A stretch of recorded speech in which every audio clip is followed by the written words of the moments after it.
hidden danger of pride. Picture this. A woman stands barefoot on a cold front lawn at 11 at night, clutching a suitcase that isn't even zipped all the way, while the only family she has left watches from the porch and says nothing. 12 hours later, that same woman is standing in the marble foyer of a $30 million mansion in Malibu, holding a set of keys with her name engraved on them. This is not a fairy tale. This is what happens when one man's pride costs him everything, and one old man's quiet love outlives him. By the end of the story, you will understand why pride is the most dangerous thing a family can carry, because it doesn't announce itself. It hides behind the word discipline. It hides behind the phrase, "I'm doing this for your own good," and it waits, sometimes for 20 years, before it finally destroys everything it touched. Stay with her, because what her father did to her that night was cruel. But what her grandfather did for her afterward would change everything anyone in that family thought they knew about who really deserved to be loved. Before we go any further, if stories like this move you, do one simple thing. Hit subscribe, leave a like, and share this with someone who has ever been made to feel like the family disappointment. You never know who needs to hear tonight that being cast out by people with pride does not mean you were the problem. Now let's go back to where it all began. Her name was Maren Vale, and until the night her father threw her onto the lawn, she still believed that family was supposed to be the one thing that never gave up on you. She had been wrong about a lot of things in her life. That belief turned out to be the most expensive one. To understand how a father could do something like that to his own daughter, you have to understand what pride does to a man who refuses to look at his own reflection. Gideon Vale was not born cruel. People who knew him in his younger years describe him as ambitious, driven, the kind of man who wanted to prove to everyone around him that he had built his life through sheer will alone. That kind of pride can look like strength for a while, can even look like love if you squint hard enough, because a proud man will work himself half to death to provide for his family. What nobody tells you is that the same pride that drives a man to succeed is often the exact thing that keeps him from ever admitting when he has failed the people closest to him. And Gideon Vale failed his daughter long before that suitcase ever hit the lawn. Maren's mother died when she was 14 years old. Cancer took her slowly over the course of a year, and by the time it was finished, it had taken more than just a life. It had taken the warmth out of the house Maren grew up in. Her father, a man named Gideon Vale, had never been an easy man, but before his wife's death, there had at least been softness in him somewhere. After the funeral, that softness disappeared and never came back. Maren told herself at first that he was grieving.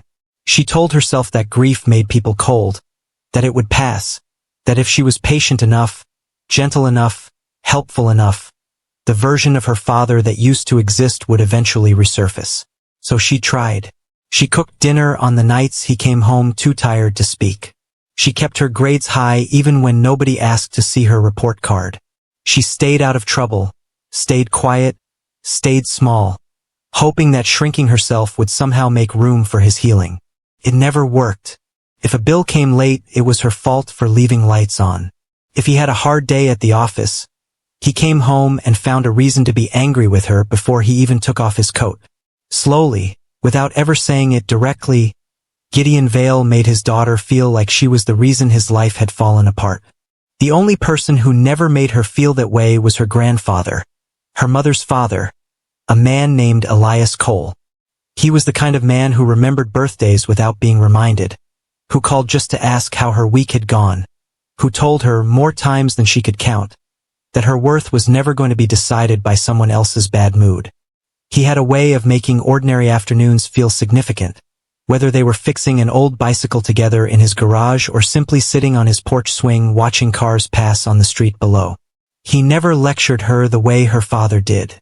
Instead, he asked questions, genuinely curious about what she thought, what she wanted, who she hoped to become, treating her opinions as though they carried real weight even when she was still a teenager unsure of anything at all. When things got difficult at home, he was the one who told her to keep walking forward, that the version of her life she was living right now was not the whole story. For 2 years after her mother's death, Elias Cole was the only proof Maren had that she was still worth loving. Then, 2 years later, she lost him too. After his funeral, She remembers standing at the edge of the grave thinking that she now had no one left standing between her and her father's coldness. There is a particular kind of loneliness that comes from grieving two people while the third person who should be comforting you treats your pain as an inconvenience. In the weeks after her grandfather's funeral, Maren remembers sitting at the dinner table across from her father, both of them eating in silence, and realizing that he had not once asked her how she was coping with the loss. He had attended the funeral, shaken the right hands, said the appropriate things to the appropriate people, and then returned home as though nothing significant had happened. She used to wonder if he simply didn't know how to express grief. Later, she would come to understand that his silence wasn't about grief at all. Her grandfather had been the one person in the family who occasionally challenged him, who asked pointed questions about missing paperwork, who refused to simply accept whatever explanation he offered.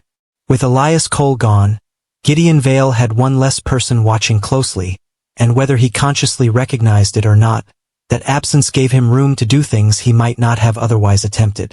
There was a moment, months before her grandfather passed, that Maren would think about often in the years that followed, though at the time it seemed like nothing more than a strange, quiet afternoon. She had been 17, sitting on her grandfather's porch after a particularly bad week at home, when he told her something she didn't fully understand until much later. He said that some people spend their whole lives protecting their reputation instead of protecting the people who love them, and that watching someone do that to their own child was one of the hardest things he had ever had to witness. At the time, she assumed he was speaking in generalities, offering her one of his usual bits of quiet wisdom. She had no idea he was talking about her father specifically, and she had no idea he had already begun quietly building a plan in case the day ever came when she needed somewhere safe to land. Her grandfather never spoke badly about her father directly. Not once, not even when she came to him in tears after another argument at home. He would simply listen, nod, and remind her that she was allowed to expect better treatment than she was receiving, even from someone who shared her blood. Looking back, Maren realized that restraint had been its own kind of protection. He never wanted her to grow up hating her father. He only wanted her to grow up knowing her own worth, so that whenever the truth eventually surfaced, she would be strong enough to survive it without being destroyed by it. The night everything finally broke apart did not begin with a dramatic argument. It began with something small. Maren had lost her part-time job because the small business she worked for had closed its doors. She hadn't even had the chance to explain the situation to her father before he exploded. He accused her of being lazy. He told her she had become nothing but a burden he was tired of carrying. Then he walked into her room, pulled her suitcase down from the closet shelf, and started throwing her clothes inside without caring what got wrinkled, torn, or left behind. The argument had started small, the way most explosions in that house always did. Maren had come home a little later than usual, having stopped to fill out a job application at a coffee shop 2 towns over, hoping to have good news to share instead of bad. Her father was already in the kitchen when she walked in, a stack of unopened mail on the counter in front of him, and she could tell from the set of his jaw that something had already put him in a foul mood before she'd even said a word. "Where were you?" he asked, not really a question, more of an accusation dressed up as one. She explained about the job application, about the store closing, about her plan to find something new as quickly as possible. He cut her off before she finished the sentence. "You lost your job," he said, as if she hadn't just told him the business itself had shut down, as if the failure belonged entirely to her. She tried to explain again, calmly, that it hadn't been her fault, that the owner had closed the doors without warning and half the staff had been let go at once. He wasn't listening. He was already moving past her, down the hallway toward her bedroom, and something in the rigid line of his shoulders told her this wasn't going to end with a lecture the way it usually did. Maren stood frozen in the doorway, waiting for him to stop, waiting for some flicker of the man who used to exist before her mother died. It never came. He dragged the suitcase past her, out the front door, and dropped it onto the lawn like it was garbage. "You wanted your own life," he told her. "Go live it. You're not welcome here anymore." She looked around the room for someone, anyone, to step in. Her aunt stood near the doorway with her arms crossed, saying nothing. Her cousins stared at the floor. Nobody moved. Nobody spoke a single word in her defense. They simply watched a 19-year-old girl get thrown out of the only home she had left, and none of them thought it was worth the discomfort of disagreeing with Gideon Vale. Standing there on the lawn, suitcase at her feet, Maren thought about something that had happened years earlier, back when she was 16.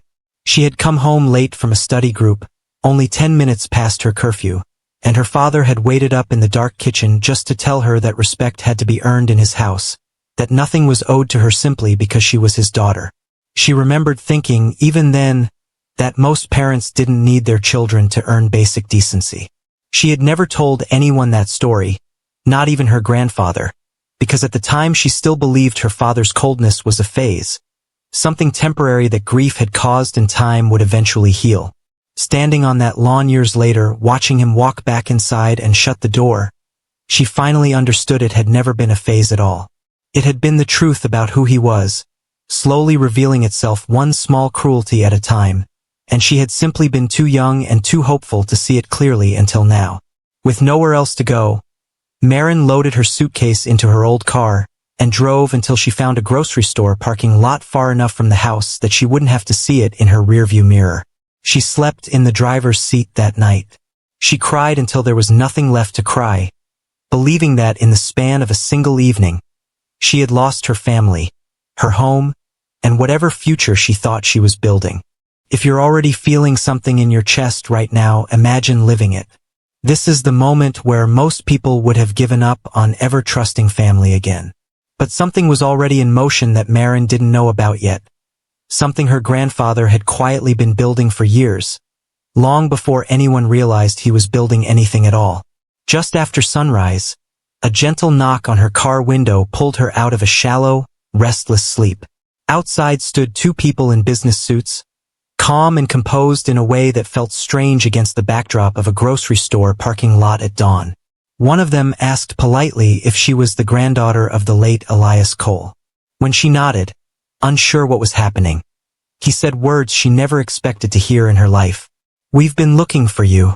Your grandfather left you an inheritance, and we're here to take you to your new home." She followed the two attorneys along the Pacific Coast Highway, her hands shaking on the steering wheel the entire drive. Part of her assumed there had been some kind of mistake, that nothing like this could possibly be happening to someone like her. About 40 minutes later, they stopped in front of a tall iron gate overlooking the ocean. One of the attorneys entered a security code, and the gate opened slowly, revealing a white mansion sitting on a hill, its glass windows catching the early morning light off the water. The garden was immaculate, lined with rows of white hydrangeas that swayed gently in the ocean breeze, and a stone pathway wound its way from the driveway to the front entrance, past a small fountain that had clearly been maintained with meticulous care. The sound of the waves reached all the way to the front steps, mixing with the distant call of gulls circling somewhere above the cliffs. It was the kind of quiet Maren had never experienced before, not the tense, careful silence of her father's house where every sound felt like it might trigger an argument, but a real, peaceful stillness that seemed to settle directly into her chest the moment she stepped out of the car. Maren parked and stepped out of her car, still unable to process what she was looking at. The older attorney smiled gently. "Take your time," he said. "This property now belongs to you." She stared at him, half expecting someone to laugh and admit it was all a misunderstanding. Instead, he handed her a folder filled with legal documents, every page carrying her grandfather's signature, her own name listed as the legal owner of the estate. Before that, Maren had asked, hesitantly, whether there had been some kind of clerical error, whether perhaps they had confused her with another family entirely. The older attorney assured her there was no mistake, that her grandfather had been extremely precise about every detail of his estate plan, down to the exact language used in each document, specifically so that no one, including Maren herself in a moment of disbelief, could ever question its legitimacy.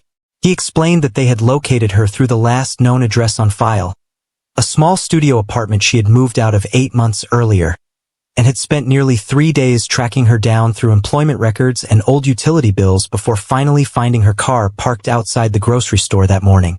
Before handing her the keys, The younger attorney reached into her briefcase and pulled out a cream-colored envelope, sealed with dark blue wax.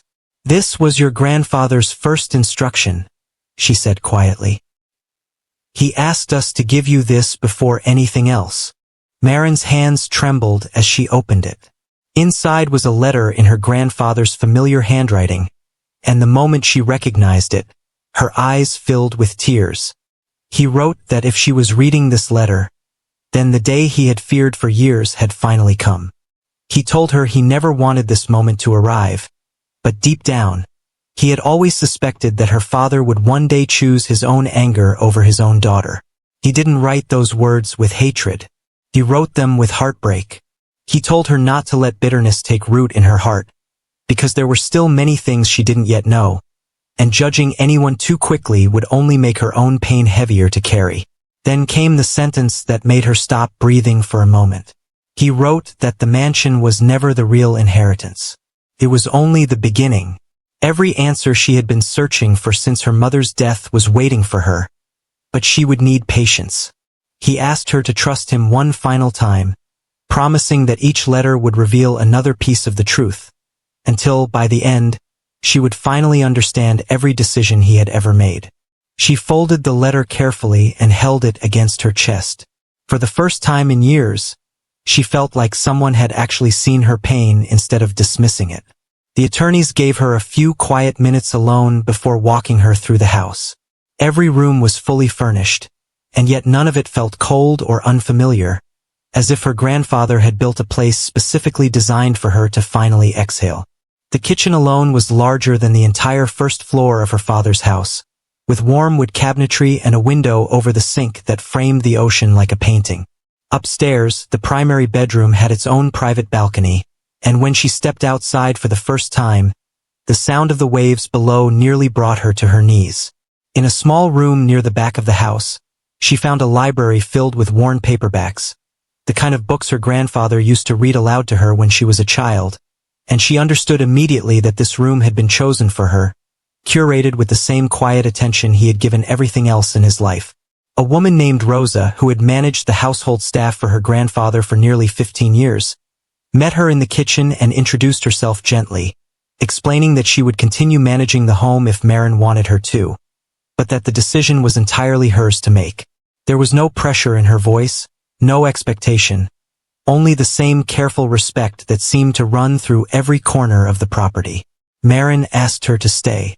It was the first decision she made in her new life, and it felt, strangely, like the first decision anyone had let her make freely in years. Rosa mentioned, almost in passing, that Mr. Cole used to sit on the back terrace every morning with a cup of black coffee, watching the sun rise over the water before anyone else in the house was even awake. She said he rarely spoke about his family during those quiet mornings, but there was one exception. Every few weeks he would mention Maren by name, wondering aloud how she was doing, whether she was eating enough, whether anyone was checking on her. Rosa admitted she had always assumed those comments were about a granddaughter he visited regularly, someone woven tightly into his daily life. She hadn't realized, until Maren arrived that first morning looking lost and disoriented in a house she had never seen before, that those quiet questions had actually been the sound of a man worrying about someone he wasn't allowed to protect as openly as he wanted to. Hearing that, Maren felt something in her chest loosen slightly, a small, warm confirmation that even during the years she had felt most invisible, someone had been paying attention. Before they left, the older attorney paused at the door. "There are more letters," he told her. "Your grandfather left very specific instructions about when each one should be opened. We'll guide you through it." As the door closed behind them, Maren stood alone in the silence of a house that was somehow already hers, holding the first letter in her hands, slowly realizing that her grandfather had been protecting her long before she ever knew she needed protecting. She spent the rest of the afternoon walking through the mansion, trying to absorb the fact that her entire life had shifted overnight. As the sun began to set, the sound of several cars pulling up outside the front gate broke the quiet.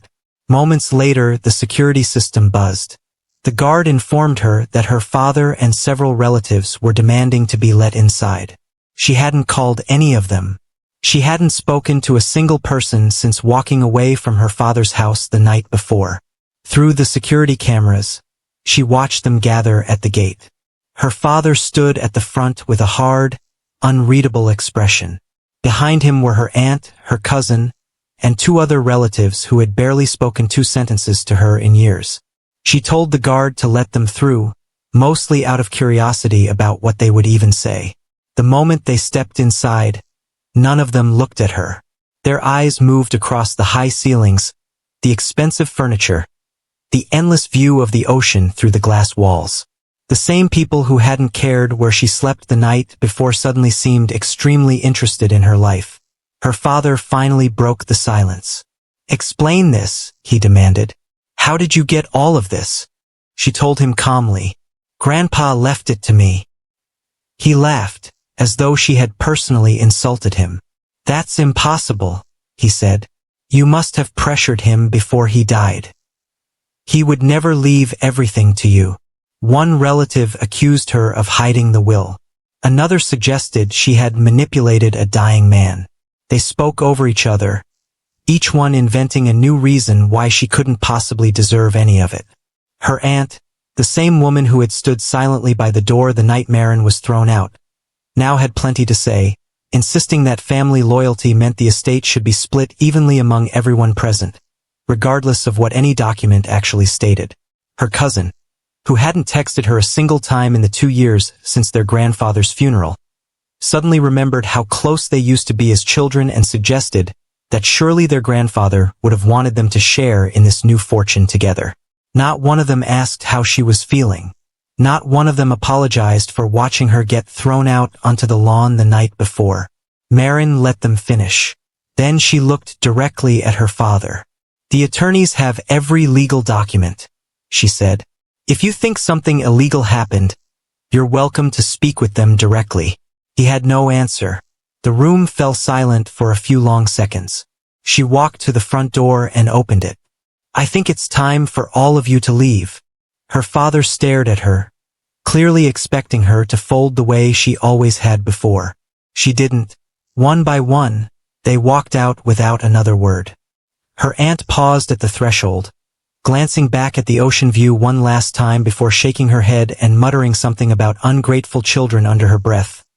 Loud enough for Maren to hear but not loud enough to invite a response. Her cousin simply avoided eye contact entirely, the same way he had the night she was thrown out, apparently more comfortable ignoring uncomfortable truths than confronting them. Her father was the last to leave, and before stepping through the door, he turned back and said, "This isn't over." The gate closed behind them, and the house went quiet again. Maren stood in the entryway for a long time after they left, staring at the closed door, waiting to feel triumphant. She didn't. Mostly she felt exhausted, the particular kind of exhaustion that comes from being underestimated by people who were supposed to know her best. She thought about how strange it was that none of them had asked to see her, specifically her, the person, rather than the property she now owned. Not one person had asked how her first night away from home had gone, whether she had slept, whether she had eaten. They had walked through the door already calculating what belonged to them, and that single detail told her more about her family's true priorities than 20 years of birthday cards ever could have. That evening, she made herself a cup of tea and sat by the windows overlooking the water. The attorneys had left another sealed envelope inside the study with instructions not to open it until she was completely alone. She broke the seal carefully. Her grandfather's handwriting greeted her again, shorter this time, but heavier. He wrote that the hardest part of this journey was only just beginning, because the truth always makes people uncomfortable. Then came the sentence that stayed lodged in her mind for the rest of the night.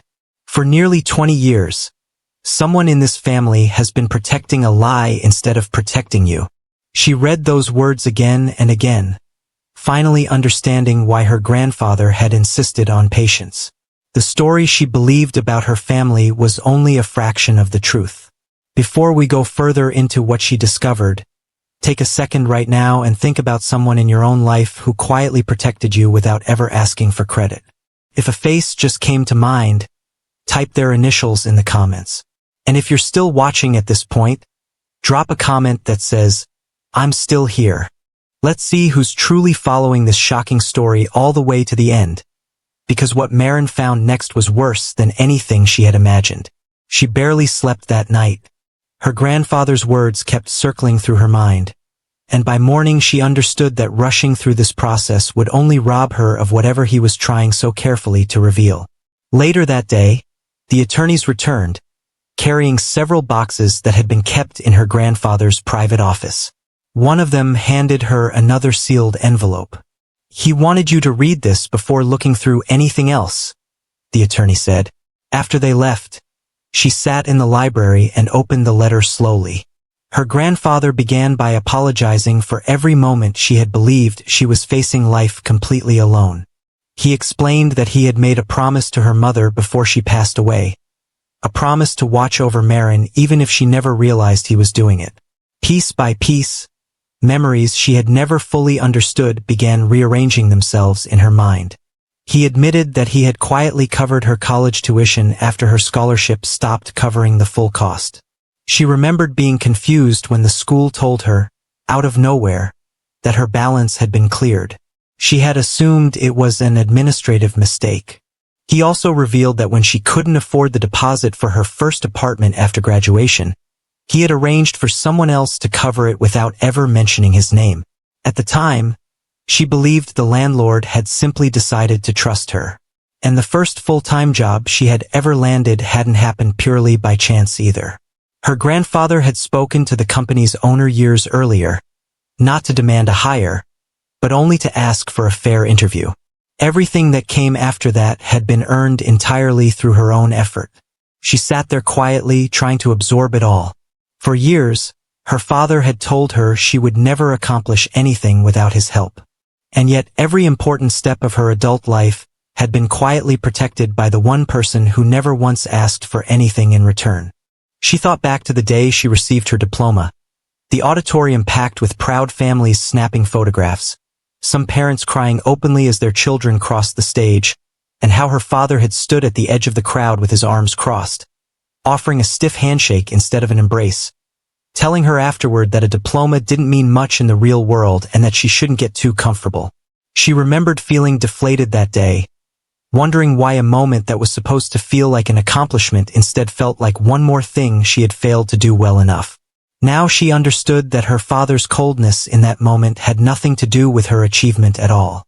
It had everything to do with his own discomfort, knowing that behind the scenes, a debt he had quietly created was being just as quietly repaid by someone else, someone determined to make sure his failures never became her ceiling. He also wrote about a specific afternoon, one Maren hadn't realized he even knew about, when she was 22 and had called her father in tears after being passed over for a promotion she had worked toward for over a year. Her father had told her, flatly, that she probably hadn't tried hard enough, that other people simply wanted it more. Her grandfather explained that he had heard about that phone call secondhand, through a mutual family friend, and it had taken every ounce of his restraint not to drive over and say something to his son-in-law that he might have regretted. Instead, he wrote, he had quietly arranged for a mentor at a different company to reach out to her the following month. An opportunity that Maren had always assumed was a stroke of pure luck. Reading it now, she realized nothing about her life had been quite as accidental as she once believed. The letter grew more personal toward the end. Her grandfather wrote that every time her father called her a failure, it broke his heart all over again. He admitted he had wanted to step in publicly many times, but he believed she needed the chance to build real confidence through her own achievements instead of leaning on someone else's money. Real strength comes from overcoming hardship, he wrote, not from avoiding it.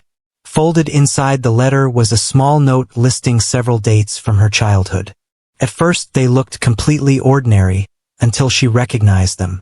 The summer camp she suddenly couldn't attend. The music lessons that ended without explanation. The family vacation where she had been left behind, because her father claimed they couldn't afford one more plane ticket. Every date had been circled in red ink. Someone wanted her to look closer, because those moments were never as random as they seemed. They were connected. She set the note beside the other letters and made a decision. She wasn't ready to face her father again, Not until she uncovered every last piece of the truth her grandfather had spent years quietly protecting. That same week, an old family friend named Delia reached out. Someone who had known Maren's mother since college and had drifted away from the family over the years without ever fully explaining why. Over coffee, Delia admitted something that had been sitting heavy on her conscience for a long time.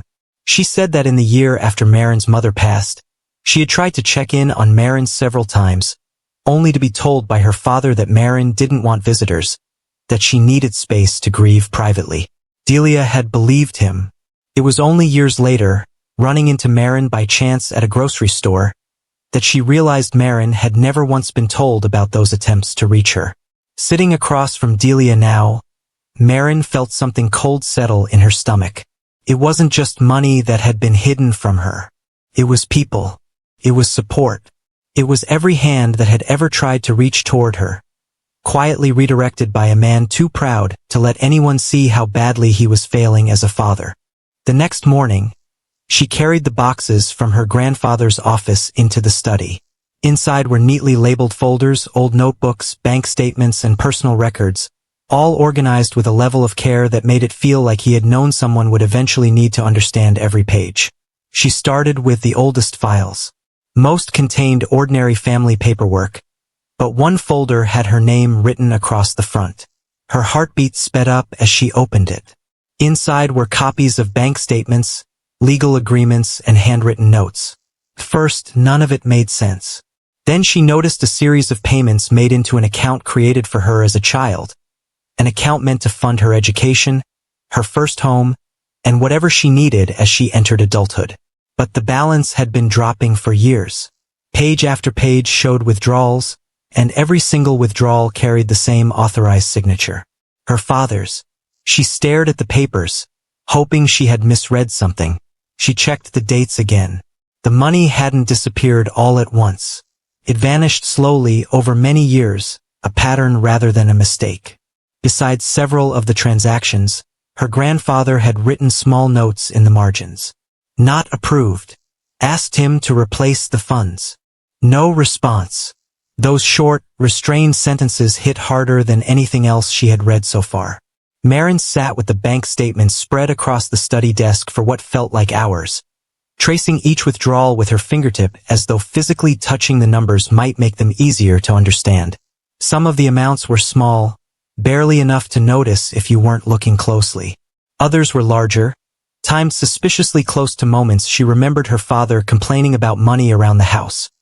Moments when he had told her they needed to cut back on groceries, or delay a needed car repair.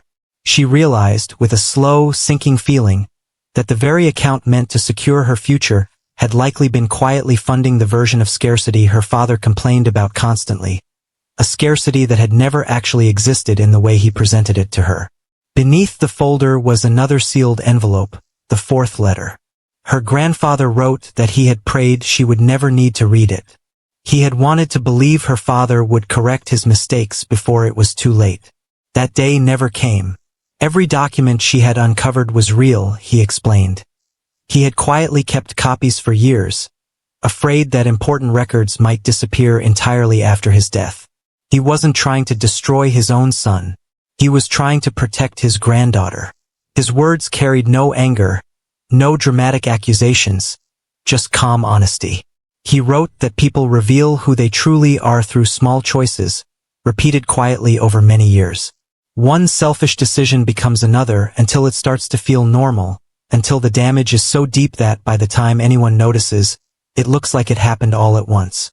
That sentence stayed with Maren long after she set the letter down. Her father hadn't thrown her out over one argument.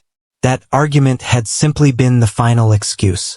The rejection she felt that night had actually started years earlier, one quiet decision at a time. She sat back and closed her eyes as painful memory after painful memory rearranged itself into a different shape. Every broken promise, every missed opportunity, every time she was told she wasn't good enough, none of it had anything to do with her ability. Someone had been quietly ensuring she stayed dependent while calling it discipline. For the first time in years, she stopped asking herself what she had done wrong, and started asking why her father had spent so long hiding what he had done. She wasn't ready to open the next letter right away. Everything she had learned so far had already reshaped the way she understood her own childhood, and she needed time before she was ready for whatever came next. That evening, she carried the sealed envelope onto the back patio as the sun began to set over the water. She broke the seal and unfolded the pages. Her grandfather began by warning her that this would be the hardest letter of all. He wrote that her mother had loved her more deeply than words could ever fully capture, and that even during the final weeks of her illness, while everyone else focused only on her health, she had quietly been making plans to protect her daughter's future. She met with lawyers.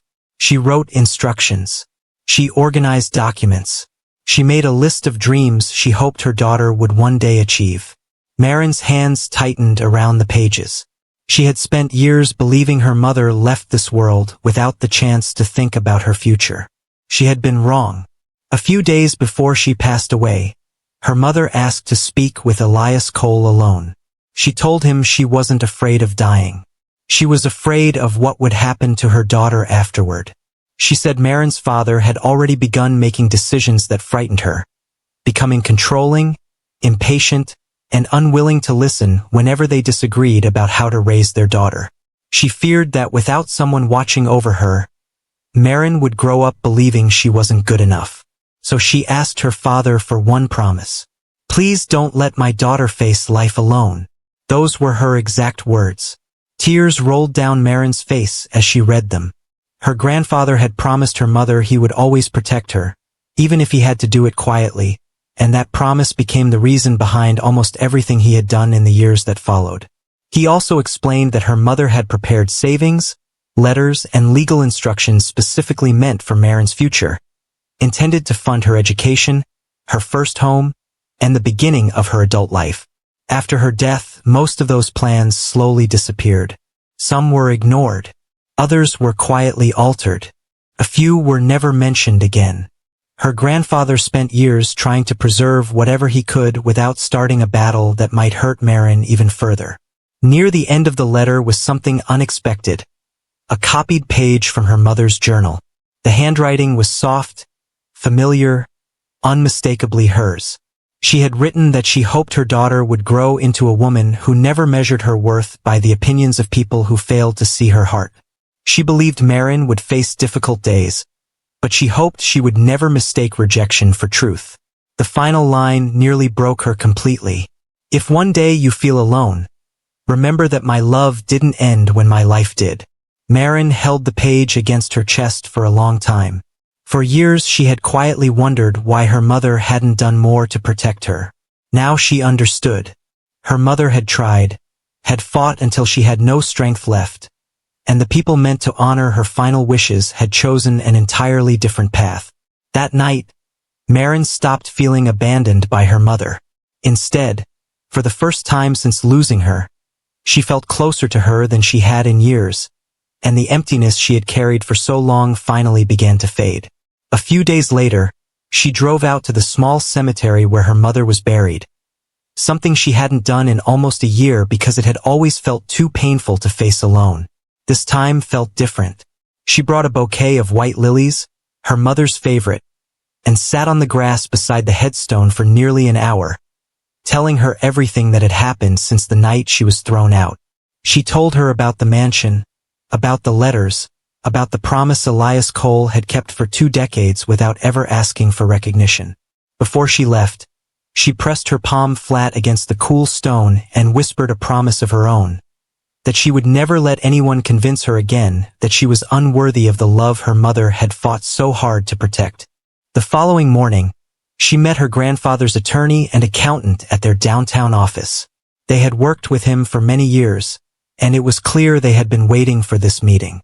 The office occupied the 14th floor of a glass tower overlooking the city, and Maren remembered feeling almost out of place in the elevator, still wearing clothes from the small collection she had brought in her suitcase, surrounded by the kind of quiet, understated luxury that seemed to follow her everywhere now. A receptionist greeted her by name before she even introduced herself, which told her, more than anything, just how carefully her grandfather had prepared for this exact moment. The attorney placed several thick binders on the conference table. "Your grandfather wanted you to see these only after reading the first 5 letters," he said. She nodded, already bracing herself. The accountant opened the first binder, revealing records spanning nearly 2 decades. Every page carefully organized with dates, signatures, and supporting documentation. Her grandfather had owned several investments and properties, some meant to remain in the family, others planned specifically for her future. He walked her through several charts before opening the second binder, explaining the structure patiently, pausing whenever she asked a question rather than rushing through the material the way she had expected a busy downtown office to operate. The problem, the accountant explained, was that her father had never told anyone the complete truth about those assets. He handled family business as though everything belonged to him alone. Whenever relatives asked questions, he always had an explanation ready, claiming certain investments had failed or that properties had been sold years earlier. Nobody questioned him because everyone trusted him. Her grandfather did not. Whenever something felt wrong, he quietly requested copies of financial records, and over time, he realized just how much information had been hidden from him. The attorney handed her another folder containing letters her grandfather had written to her father over the years. They weren't angry letters. They simply asked him to correct missing records, replace money that didn't belong to him, and be honest with the rest of the family. Her father either ignored them completely or offered excuses that never solved anything. "He always promised to fix it later," the attorney said quietly. Later never came. Then he showed her the document that mattered most. Several years before he passed away, her grandfather had completely restructured his estate plan, anticipating that there might be arguments after his death, anticipating that certain people would try to challenge his decisions. He built strong legal protections around everything he intended for Maren to receive. Every property, every account, every instruction had been reviewed more than once, with independent witnesses signing every important document. There was no legal path for anyone to overturn his wishes. He had thought of everything. At one point during the meeting, Maren asked the question that had been sitting on her tongue since she walked in. Did he know, before he died, exactly how much had been taken? The accountant nodded slowly. "Down to the last transaction," he said. "Your grandfather was meticulous. He wasn't trying to build a legal case against your father for the sake of punishment. He was trying to make sure that whatever happened after his death, you would never be left without proof of the truth." The attorney added that her grandfather had specifically instructed them not to pursue any criminal charges against her father while he was alive, not out of forgiveness exactly, but because he didn't want his final years spent in a courtroom instead of with his granddaughter.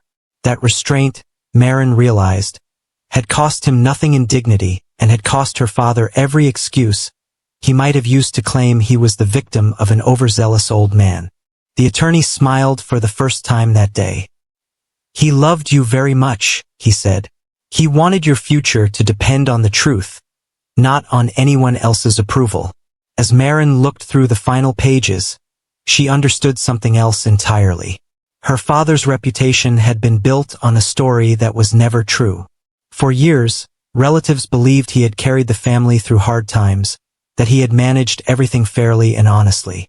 The records told a completely different story, and piece by piece, the image he had spent decades constructing was finally beginning to collapse. She didn't feel triumphant walking out of that office. Mostly, she felt sad. The man who had spent years insisting she was the family disappointment had been quietly hiding his own failures the entire time. She left that afternoon carrying only one folder, but it contained enough proof to answer every question she still had left.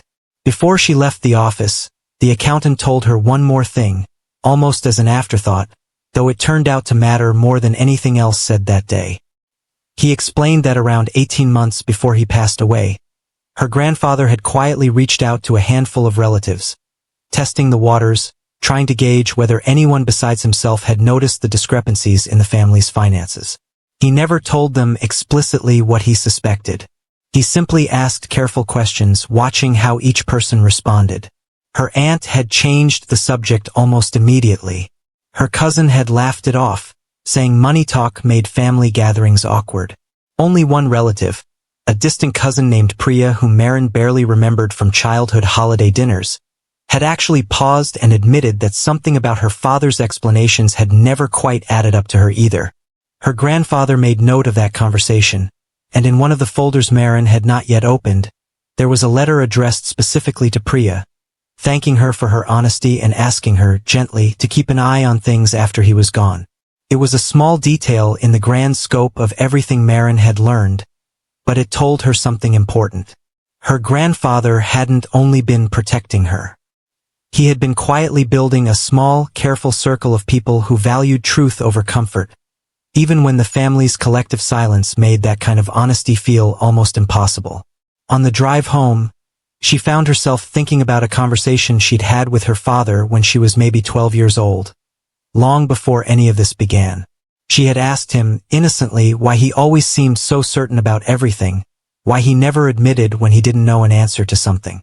He had told her that a man who admits he's wrong loses the respect of everyone around him, that the world only respects confidence, never hesitation.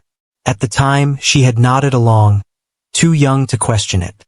Sitting in her car 20 years later, holding proof of exactly how far that philosophy had carried him, she finally understood the flaw in his logic.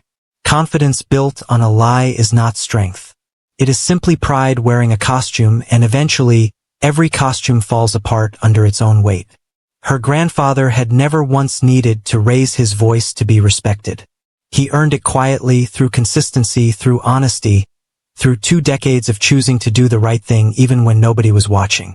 That, she realized, was the actual difference between the 2 men who had shaped her life. One had spent his life trying to look strong. The other had simply been strong, without ever needing anyone to notice.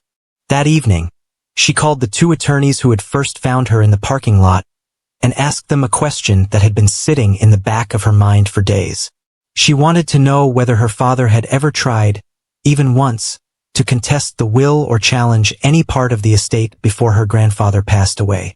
The older attorney was quiet for a moment before answering. Yes, he told her. Twice. Both times, her grandfather's legal team had produced documentation so thorough and so carefully witnessed that her father's attorney advised him against pursuing it any further, warning him that a public legal battle would only expose the very records he was trying to keep buried. That was the moment Maren finally understood why her father's anger the night he threw her out had felt so sudden, so disproportionate to losing a part-time job. He hadn't been angry about the job at all. He had been angry because he already knew, deep down, that the inheritance was coming, that the truth was coming, and he had chosen to strike first rather than face what was already inevitable. Weeks passed in relative peace after the confrontation at the mansion.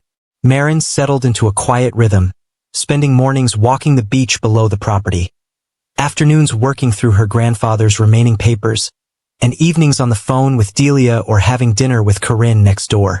She began to notice, gradually, that she no longer flinched every time her phone buzzed with an unknown number, no longer braced herself instinctively for bad news the way she had for years. It was a small shift, almost imperceptible day to day, but looking back over a month at a time, she could see the outline of a woman slowly becoming someone steadier, someone less defined by the fear that had shaped so much of her life before. That peace didn't last as long as she hoped it would. A few days later, her father requested a meeting at a restaurant, insisting it was time to talk like a family again. She almost didn't go. Something told her to trust that instinct less than she wanted to, but she went anyway, mostly to see for herself what kind of conversation he actually had in mind. It became obvious within minutes that the meeting was never about reconciliation. Her father and several relatives were already seated when she arrived, and after a few uncomfortable pleasantries, the real purpose surfaced. The family business was struggling. Investments had failed, and they wanted her to use her inheritance to bail everyone out. Nobody at that table apologized for throwing her out onto a lawn with nothing but a suitcase. Nobody apologized for calling her a thief in front of her own inherited home. They only wanted access to the money. Maren sat quietly for a moment, absorbing the fact that even now, pride would not allow any of them to admit fault, only to ask for help while pretending nothing had happened. The waiter had barely finished setting down the water glasses when her father cleared his throat and began, in the tone he used to use for business meetings back when she was a child eavesdropping from the top of the stairs. He explained in careful, measured language that the family business, the one he had spent decades insisting was thriving, was actually drowning in debt, that 2 major investments had collapsed within the same fiscal quarter, and that without a significant infusion of capital within the next 60 days, everything he had built would be lost. He said this as though it were a shared emergency, as though Maren had any stake at all in a business she had never once been invited to participate in, back when participation might have meant something to her. Her aunt chimed in next, framing the request as an opportunity rather than a rescue, suggesting that Maren could become a silent partner, that her name could even be added to certain documents if it made her feel more secure about the arrangement. Maren almost laughed at that, the idea that adding her name to paperwork now, after being erased from every meaningful family decision for over a decade, was supposed to feel like an honor. She refused, calmly and without raising her voice. Her father's face changed the moment he heard the word no. The same hardness she remembered from the night he threw her out flashing briefly across his features before he tried to soften his tone again. "You don't understand what's at stake," he said. "This business has been in our family for years. Are you really going to let it fall apart out of spite?" She reminded him that spite had never been part of the equation, that this was simply the first time in her life she had been given the power to say no and actually mean it. Her aunt tried a different approach, appealing to sentiment, reminding her of childhood Christmases and birthday dinners, as though those memories could somehow erase the reality of a suitcase thrown onto a lawn. When her father tried the old line, "We're still family," she reminded him that she already knew exactly what it felt like to suffer, while family simply watched from the porch. Her answer was firm, but respectful. She would not carry the weight of problems she did not create. Leaving that restaurant, she realized that saying no wasn't selfish. It was the first time she truly understood the difference between kindness and being used. When she returned to the mansion that night, it finally felt like home, not because of its size or its view, but because it represented something her childhood never had. Safety, dignity, freedom. If this story is hitting something real for you right now, this next part is for you. Comment the word truth below if you've ever had to walk away from people who only valued you for what you could give them, not for who you actually were. Your story matters just as much as hers. Eventually, Maren opened the final letter her grandfather had left behind. In it, he explained the true reason for the mansion. It was never meant to display wealth, and it was never meant as a punishment against anyone. He wanted her to always have one place in the world where she could feel safe, respected, and fully accepted for exactly who she was. The letter encouraged her to stop searching for love from people who had already chosen, repeatedly, not to give it. He explained that forgiveness is a personal decision, one that doesn't erase the past or pretend nothing happened. Forgiveness simply prevents bitterness from controlling the future. He praised her resilience, reminding her that despite years of hardship, she had never allowed herself to become cruel, and she had never lost her compassion. He closed by saying that real wealth was never measured in money or property, but in inner peace, freedom, and the ability to choose who deserves a place in your life. There was an adjustment period, one nobody had warned her about, where the sheer quiet of her new life felt almost disorienting after years of walking on eggshells in her father's house. For the first few weeks, she found herself waking up at odd hours out of habit, half expecting to hear raised voices from another room, and it took time to retrain her body to understand that the tension she had carried for so long no longer had anywhere to attach itself. She began seeing a therapist twice a week, someone Rosa had recommended, and slowly began unpacking not just the events of the past several months but the years of smaller wounds that had led up to them. It wasn't a fast process. Healing rarely is. But for the first time, she had the space, the safety, and the time to actually do the work instead of simply surviving one difficult day after another. Over the following months, Maren settled into a healthier version of her life. Rather than living extravagantly, she filled the mansion with meaningful relationships instead of empty rooms. Loyal friends visited often. An elderly neighbor became a close companion, someone she looked forward to seeing every week. The household staff were treated with genuine respect, never as background noise in her life. Wanting to honor her grandfather's values, she established a scholarship in his name to help students who had been overlooked by everyone else. The same kind of quiet generosity that had once changed her entire life without her even realizing it. The first year, the scholarship helped 6 students cover tuition costs they otherwise would have had to abandon. Maren made a point of meeting each of them personally, not to be thanked, but because she remembered what it felt like to receive help that arrived exactly when it was needed most, and she wanted them to know a real person stood behind the money, someone who understood what it meant to almost lose everything before someone quietly stepped in. One of the recipients, a young woman named Talia who reminded Maren so much of herself at that age, wrote her a letter at the end of the semester, explaining that she had almost dropped out entirely before the scholarship came through, that she had been working 2 jobs and sleeping in her car some nights just to keep up with rent near campus. Reading those words, Maren felt the strange, full-circle weight of it settle over her. The way her grandfather's quiet generosity had rippled outward, reaching someone he never met, in a city he had never visited, simply because his granddaughter had decided to carry his values forward instead of letting them end with her. She also became close with an elderly widow named Corinne who lived 2 properties down the coast. A woman who had lost her own husband years earlier and spent most evenings alone on her porch. What began as a polite wave across the fence eventually turned into weekly dinners, long conversations about nothing in particular, and a friendship that filled a space in Maren's life she hadn't realized was still empty. Corinne never asked about the mansion, never asked about the inheritance, and never seemed impressed by any of it. She was simply present, consistently, in a way that reminded Maren what unconditional company actually felt like. One afternoon, her father unexpectedly asked to see her. When he arrived, he looked older than she remembered, humbled in a way she had genuinely never witnessed before. This time, there were no excuses, no blame placed on anyone else. He admitted, plainly, that his own choices had slowly destroyed their relationship, and he expressed what sounded like real regret. He asked her for forgiveness. "I don't hate you," she told him, and she meant it. "But I need you to understand that forgiving you doesn't mean things go back to the way they used to be, because the way they used to be was never actually good. You didn't just make mistakes with money. You made me feel, for years, like I was something to be tolerated instead of loved. I can let go of the anger. I can't pretend that didn't happen." Her father nodded slowly, and for the first time in her memory, he didn't try to argue, didn't try to reframe her words into something more comfortable for himself.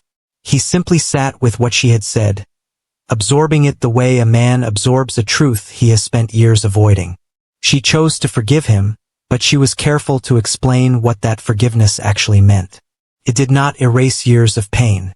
It did not automatically restore what had been broken. Trust, once shattered that deeply, does not simply reassemble itself because someone finally says sorry. She no longer carried hatred for him, but the past could not be undone, and the relationship they once had could not simply be summoned back into existence. He accepted her words quietly and left without arguing, something he had never done before in his entire life.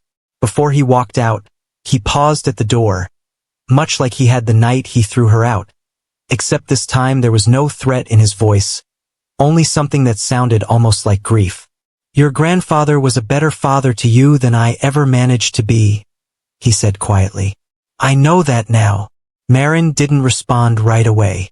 She simply nodded, because for once, agreeing with him didn't feel like betraying herself. It felt like acknowledging a truth that had taken both of them far too long to reach. He left, and this time she didn't watch him drive away. She closed the door and returned to the kitchen, where Rosa had left a pot of tea warming on the counter, and she realized that the silence in the house no longer felt heavy the way it once had, felt earned. Standing on the balcony that evening, looking out over the ocean, Maren thought about everything that had happened since the night he threw her onto that lawn. She thought about her grandfather, not with grief this time, but with gratitude, for protecting the truth, for honoring her mother's wishes, for giving her the chance to finally discover her own worth on her own terms. She thought, too, about her mother, about the version of her that existed only in memory now, soft-spoken and endlessly patient, and wondered what she would think of the woman her daughter had become. Maren liked to believe her mother would be proud, not of the house or the view or anything material at all, but of the fact that her daughter had learned to recognize the difference between people who loved her and people who simply wanted something from her. That distinction, she had come to understand, was perhaps the single most valuable lesson anyone could ever learn, and it had taken her 26 years, 2 devastating losses, and 1 impossible inheritance to finally understand it fully. Rosa found her still standing on the balcony an hour later, the sky now fully dark, the stars beginning to scatter themselves across the water's horizon.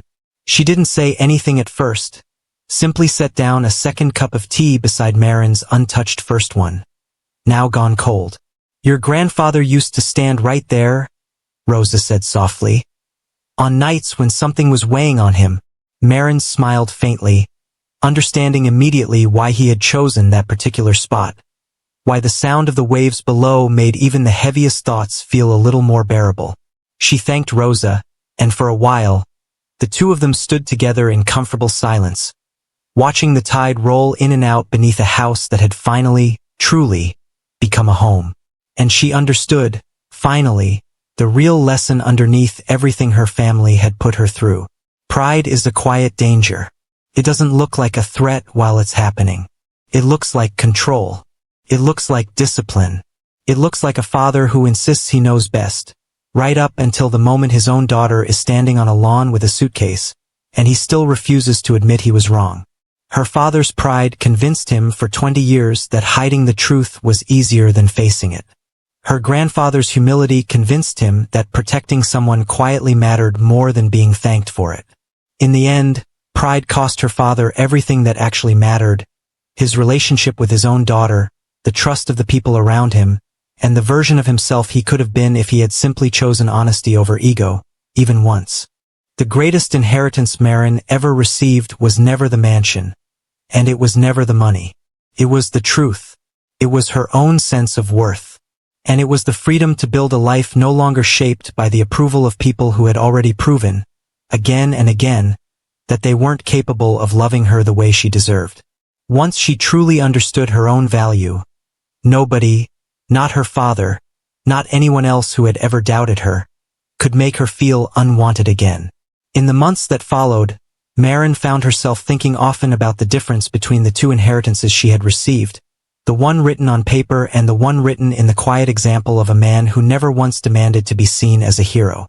Money can be spent. Property can be sold. Even a house as beautiful as the one overlooking the Pacific can eventually feel ordinary if it isn't filled with the right kind of life. What never runs out, what never depreciates, is the understanding that she was worthy of protection long before she ever knew she needed it. That was the piece of the inheritance her grandfather seemed to value most. And by the end, it was the piece she valued most as well. She thought, too, about how easily this story could have gone differently. If her grandfather had been a prouder man himself, he might have confronted her father publicly the moment he discovered the missing funds, might have demanded an apology, might have cut him off entirely and made a spectacle of it for the rest of the family to witness. It would have felt satisfying, perhaps, in the short term. Instead, he chose the harder path, the quieter path, spending years collecting evidence not to win an argument, but to protect a granddaughter who didn't yet know she was in danger. That restraint, Maren came to believe, was its own form of courage, the kind that rarely gets celebrated because it doesn't look like courage at all. It looks like patience. It looks like silence. It looks like an old man writing letters late at night, hoping he would never actually need to hand them over. There were nights, even after everything had settled, when Maren still found herself replaying the sound of her suitcase hitting the lawn, the particular way her father's voice had sounded when he told her she wasn't welcome anymore. Healing, she learned, was not a single dramatic moment where all the pain simply disappeared. It was something that returned in waves, sometimes triggered by nothing at all. A smell, a sound, a stranger's raised voice in a parking lot. What changed gradually was her relationship to those memories. They no longer defined whether she was worthy of love. They had simply become part of a story she survived, one chapter in a much longer life that was, for the first time, entirely her own to write. She often thought about what she would say if she ever had the chance to speak to other people living through something similar. Families where pride had replaced honesty, where silence had replaced protection. She would tell them that the version of family loyalty that requires you to accept mistreatment is not loyalty at all. It is simply fear wearing a familiar mask.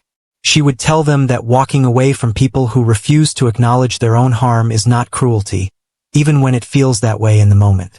And she would tell them, most of all, that somewhere, quietly, there is very often someone in their corner who sees more than they realize, who is protecting them in ways they may not discover until much later.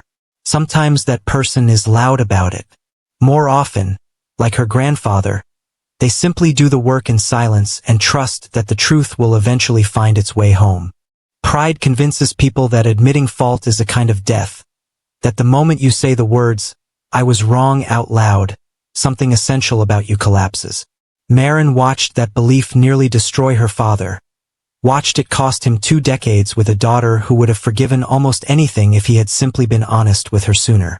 And she watched the opposite of that same belief quietly build a legacy strong enough to survive the very people who tried to dismantle it. Humility, it turned out, was not weakness at all. It was the only thing sturdy enough to last. If the story meant something to you, don't let it end here. Subscribe to this channel so you never miss the next story. Leave a comment telling us which moment hit you the hardest, and share this with someone who needs to hear tonight that walking away from pride, even family pride, is not betrayal. Sometimes it's the only way to finally come home to yourself. And if there's one thing worth carrying with you after hearing Maren's story, let it be this. Pride will always ask you to protect your image at the expense of the people who love you. Love will always ask you to protect the people, even when it costs you your image. The families who last, the ones built on something real, are the ones willing to choose the second option, again and again, even when it's hard, even when nobody's watching, even when the truth takes 20 years to finally come to light. Thank you for staying until the very end of this one. We'll see you in the next story.